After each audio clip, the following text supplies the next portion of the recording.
다 자리에서 일어나셔서 사순절 두 번째 주일 예배를 하나님께 드리도록 하겠습니다. 우리를 의롭게 하시려고라는 제목으로 유정 전도사님께서 하나님의 말씀을 선포하도록 하겠습니다.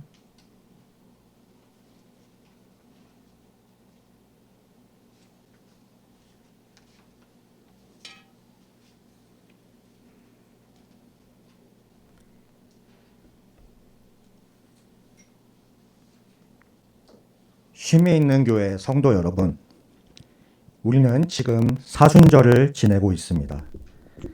사순절기는 예수 그리스도께서 고난받으신 것을 기념하는 40일간의 교회력 절기입니다. 역사적으로 교회는 매 이맘때쯤 사람이 되어 세상에 오신 예수께서 받으신 고난을 묵상하며 그 길에 함께 동참해 왔습니다. 우리 쉼에 있는 교회 역시 설립 이래로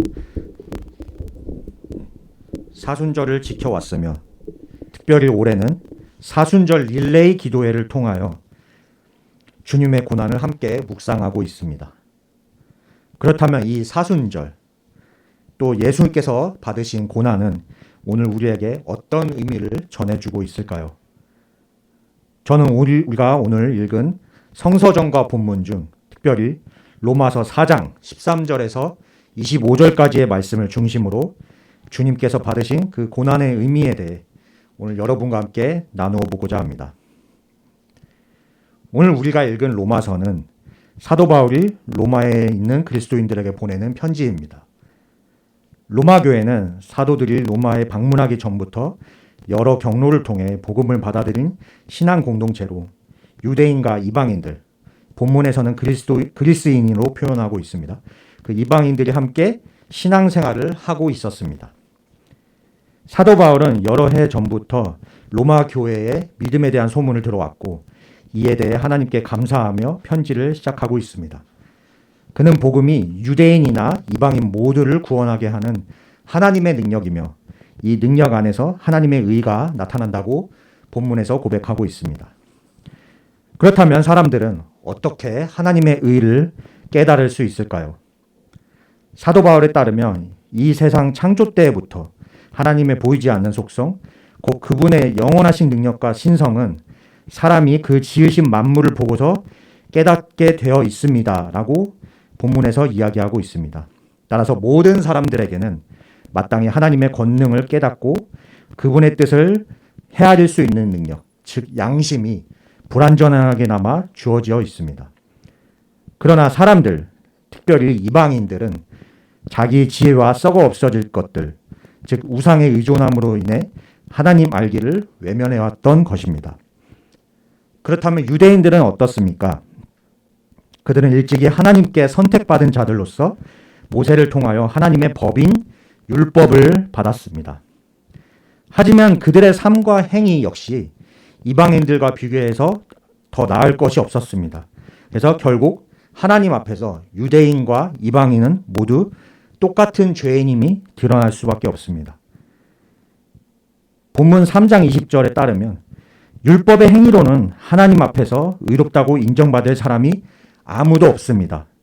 율법으로는 오로지 죄를 인식할 뿐입니다.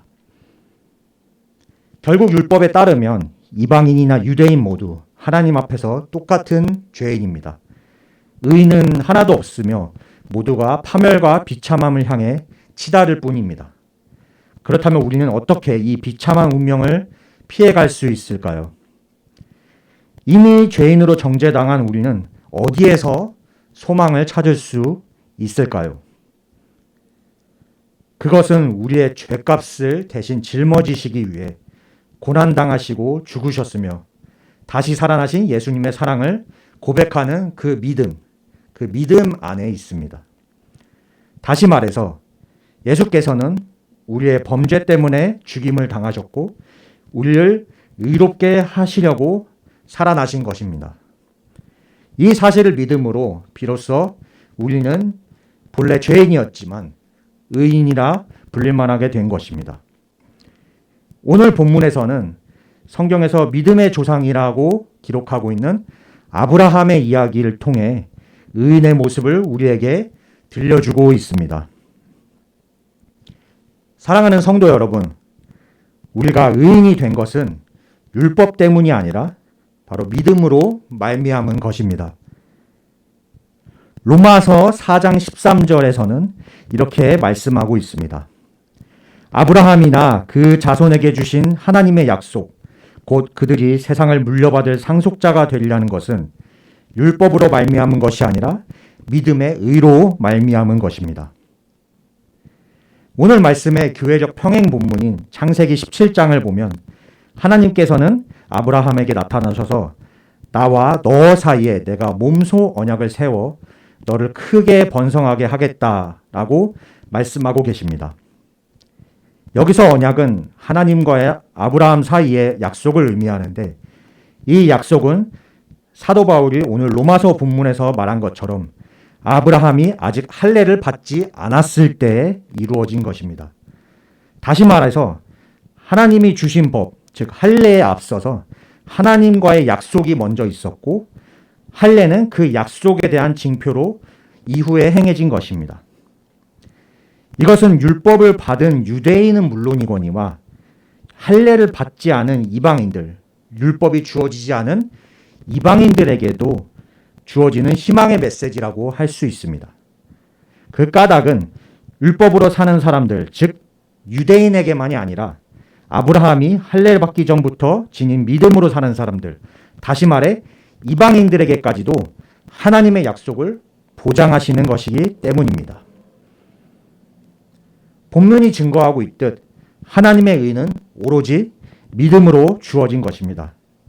이 의는 율법을 받은 이와 그렇지 않은 이를 차별하지 않는 의입니다. 하나님 앞에서는 유대인과 이방인이 모두 죄인이면서 동시에 의인으로 칭함을 받을 자격을 지닙니다. 이를 종교개혁자 마르틴 루터는 심을 유스투스 앳 페카토르, 의인이면서 동시에 죄인이라고 그렇게 묘사를 하고 있습니다. 우리가 할 것은 하나님께서 예수 그리스도를 통하여 우리의 죄를 용서해 주셨다는 그 사실, 바로 그 사실을 믿는 것입니다. 혹시 내가 조금 더 일찍 신앙생활을 시작하였고 조금 더 성경을 안다고 해서 혹은 출신 배경이나 사회적 지위로 주위의 형제자매를 바라보고 차별하고 있지 않은지 돌아보아야 합니다. 만약에 그렇다면 우리 모두가 주님 앞에서 의인이면서 동시에 죄인임을 기억하는 성도분들이 되시기를 바랍니다. 또한 하나님의 의인은 사람을 차별하지 않고 모든 이들에게 동일하다는 것을 마찬가지로 기억해 하시기 바랍니다. 성도 여러분, 또한 하나님의 약속은 우리가 보이지 않는 가운데서 믿고 바라는 그것입니다. 본문 로마서 4장 18절을 읽도록 하겠습니다. 아브라함은 희망이 사라진 때에도 바라면서 믿었으므로 너의 자손이 이와 같이 많아질 것이다 하신 말씀대로 많은 민족의 조상이 되었습니다. 하나님은 아브라함, 즉 여러 민족의 아버지와 사라, 여러 민족의 어머니가 많은 민족의 조상이 될 것이라고 말씀하셨지만 이 약속은 현실적으로 불가능해 보였습니다. 왜냐하면 하나님이 아브라함에게 찾아오셨을 때 그는 이미 99세였으며 아내 사라 역시 90세였으므로 생물학적으로 임신이 가능한 시기를 놓친 지 너무나도 오래되었기 때문입니다. 하지만 아브라함은 하나님의 말씀을 굳건히 믿고 순종하여 그 징표인 할례를 자신이 포함한 모든 집안 남자들에게 행했습니다. 결국 그는 사라와의 사이에서 아들 이삭을 낳아 많은 민족의 조상이 되었고 지금 우리에게는 믿음의 조상이 된 것입니다. 이처럼 하나님의 약속은 지금 우리에게도 믿음의 결단을 요구하고 있습니다. 예수께서 많은 고난을 받고 장로들, 대제사장들, 그리고 율법 학자들에게 배척을 받아 죽임을 당하고 나서 사흘 뒤에 살아나야 한다는 것을 오늘 복음서 본문인 마가복음 8장 31절에서 그렇게 제자들에게 말씀하시자 베드로는 예수님을 바짝 잡아당겨 항의하기 시작합니다. 표현이 되게 재밌는데요. 바짝 잡아당겨서 항의를 하기 시작한다고 오늘 마가복음 본문에서 그렇게 말씀하고 있습니다. 베드로가 예수님의 말씀을 듣기로는 예수님께서 마치 죽음을 자초하려 하신다라는 소리로밖에 들리지 않은 것입니다. 그가 볼 때 예수님이 말씀하시는 고난, 죽음, 그리고 부활은 아주 허무맹랑한 이야기였던 것입니다. 그에게 예수님은 죽으실 것이 아니라 오히려 조국 이스라엘을 로마의 압제로부터 구원하시는 위대하고 강한 메시아이셔야만 했던 것입니다. 예수님의 고난과 죽음 이면에는 유대인과 이방인을 가리지 않고 우리 모두를 구원하시려는 하나님의 큰 약속의 성취와 사랑이 있음에도 불구하고 베드로는 자기가 생각했던 그 메시아의 상 안에 예수님을 가두어 놓고 하나님의 계획을 방해하였던 것입니다. 이처럼 우리도 당장의 눈앞의 일들과 이익으로 인해 이익 안에 하나님을 가두어서 하나님의 뜻대로 살아가며 사랑을 나누고 선을 행하는데 인색하지 않은지 돌아봐야 할 것입니다. 지금 내 눈앞에 보이는 현실과 내 생각에 집중한 나머지 우리를 향하신 하나님의 큰 계획과 약속을 믿음으로 바라보지 못하고 있다면 우리는 베드로가 그랬던 것처럼 주님의 꾸지람을 듣게 될 것입니다. 사랑하는 성도 여러분, 예수님의 고난은 하나님의 사랑의 성취입니다. 본문 4장 25절의 말씀을 제가 읽도록 하겠습니다. 예수는 우리의 범죄 때문에 죽임을 당하셨고 우리를 의롭게 하시려고 살아나셨습니다. 우리의 믿음은 이제 예수께서 당하신 고난을 향해야 합니다. 우리는 율법의 기준을 통해 볼 때 도무지 구원을 받을 수 없는 존재들임이 드러났습니다. 결국 우리를 의롭게 할 수 있는 것은 전적인 하나님의 의지에 달린 것입니다. 하나님은 우리의 죄를 용서하시고 우리를 의롭게 하시기 위해 그분의 아들이신 예수님을 이 땅에 보내시고 또한 화목제물로 내어주셨습니다. 여기서 화목제물이란 어려운 공경에서 구조받은 것에 감사하거나 혹은 하나님과의 관계 회복을 위해 이스라엘 백성 전체 또는 한 개인이 자기의 친지들과 함께 하나님께 드리는 제물을 의미합니다. 우리는 죄인 신분의 공경에 처해 있었고 또한 그 죄가 우리와 하나님의 사이를 갈라놓았으나 그리스도께서는 친히 화목제물이 되셔서 원수된 것을 십자가로 소멸하시고 하나님과 화해시키셨습니다. 우리는 예수님의 고난과 그 흘리신 피의 능력을 믿음으로 이롭게 될 수 있는 것입니다. 하나님께서 우리를 의롭게 하신 것은 아무 대가 없이 이루어진 것이 아닙니다. 당신의 하나뿐인 외아들이신 예수님을 이 땅에 보내셔서 사람들과 함께 어울리게 하시고 사람들 가운데서 고난을 당하시사 마침내 십자가 위에서 죽게 하심으로 우리의 죄의 대가를 대신 치르게 하신 것입니다. 예수님은 우리에게 나를 따라오려고 하는 사람은 자기를 부인하고 자기 십자가를 지고 나를 따라오너라 라고 오늘 본문에서 말씀하고 계십니다. 우리는 우리를 사랑하셔서 스스로를 부인하시고 사람이 되어 오신 후 고난당하고 죽으신 바로 그 예수님의 사랑을 본받기 위하여 날마다 노력해야 하겠습니다. 그리스도께서 여러분을 사랑하셔서 우리를 위해 하나님 앞에 향기로운 예물과 제물로 자기 몸을 내어주신 것과 같이 여러분도 사랑으로 살아가시기를 바랍니다. 진정한 사랑은 자기 부인, 자기 십자가에서 나옵니다. 나의 욕심을 내려놓고 주위를 둘러보는 것에서부터 바로 자기 부인이 시작되며 나의 고집과 소유를 내려놓고 양보하는 삶에서부터 자기 십자가를 지는 삶이 시작되는 것입니다. 이제 말씀의 결론을 향해 가도록 하겠습니다. 우리가 의인이 된 것은 우리의 행위 때문이 아니며 우리가 율법을 잘 지켰기 때문도 아닙니다.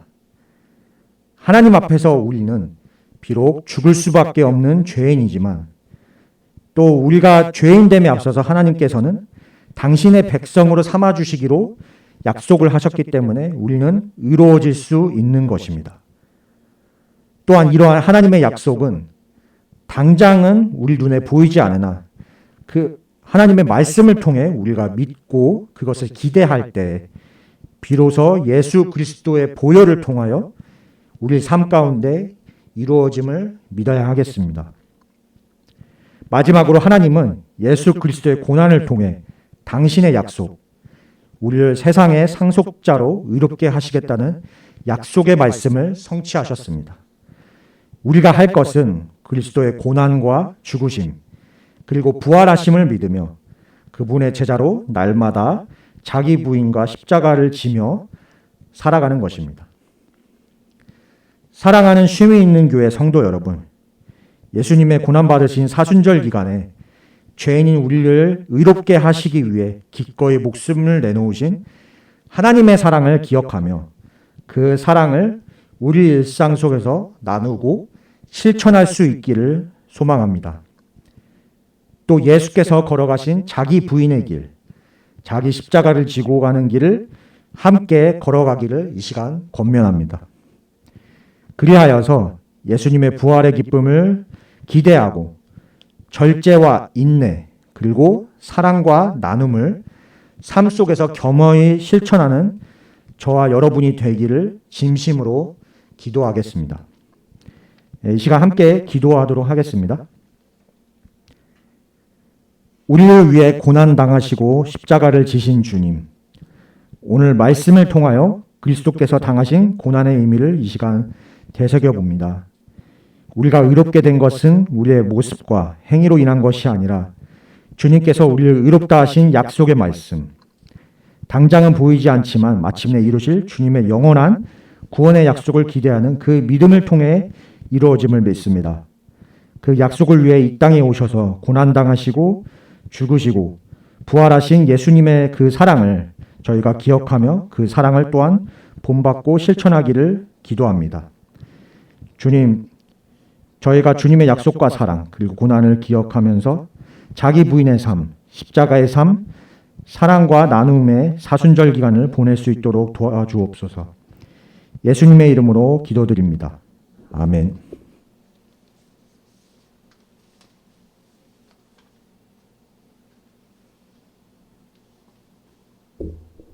네, 다 같이 신앙 고백하시겠습니다. 나는 전능하신 아버지 하나님 천지의 창조주를 믿습니다.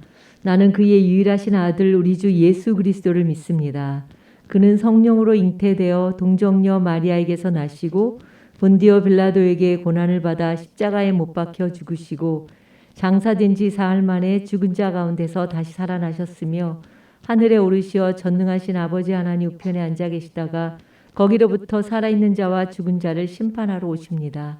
나는 성령을 믿으며 거룩한 공교회와 성도의 교제와 죄를 용서받는 것과 몸의 부활과 영생을 믿습니다. 아멘.